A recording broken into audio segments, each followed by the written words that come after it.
If you have no savings, no job, and zero capital, the absolute worst decision you can make is trying to start a business. Take Tom. He's ambitious, he's motivated, and he has exactly $0 to his name.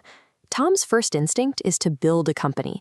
He spends his first week brainstorming names, designing a minimalist logo, and registering social media handles for a brand that doesn't exist yet. This trap feels productive. Designing a logo pushes up his perceived value, but actual revenue remains stuck at zero. Every hour spent on branding drains his resources.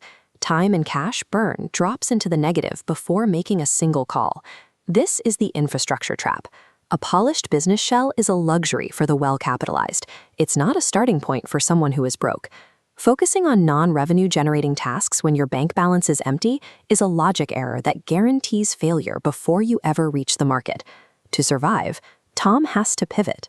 He abandons Belogo, drops the idea of a company, and switches to offering a raw, monetizable skill. He looks for simple, high-demand services that don't require overhead. Things like video editing, AI content creation, copywriting, or appointment setting. He builds a minimum viable offer, one sentence explaining how he solves a specific problem, and starts reaching out to potential clients directly. This phase is a brutal numbers game. He spends his days being ignored and rejected by people who have never heard of him. This is the friction sieve.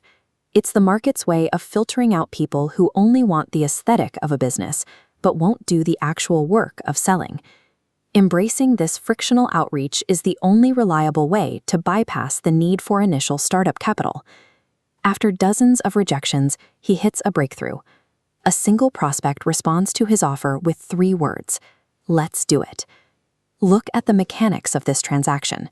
There is no corporate office and no branding, just Tom solving a client's problem in exchange for cash. On the left is the complex corporate structure Tom tried to build in week 1. On the right is what actually works, a straight line between a problem and a solution. Without the weight of overhead, the total value of that transaction flows directly to the person solving the problem. Removing the company label reveals the core of every business, a direct exchange of a solved problem for cash. Tom completes the work, gets paid, and now has proof that his offer has value in the real world. Instead of going back to cold calls, he leverages that first satisfied client for referrals, which lowers the friction for his next 3 sales. This isn't about going viral overnight.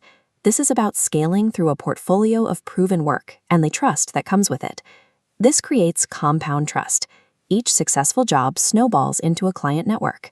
As this network expands, managing it requires the systems, the hiring and legal entity Tom initially tried to build. The business structure finally appears, but only because it supports real revenue. If you're broke, do not start by building a company. Start by solving a problem people will pay you to solve. When your bank account is empty, your first real asset is simply your ability to create value for another person.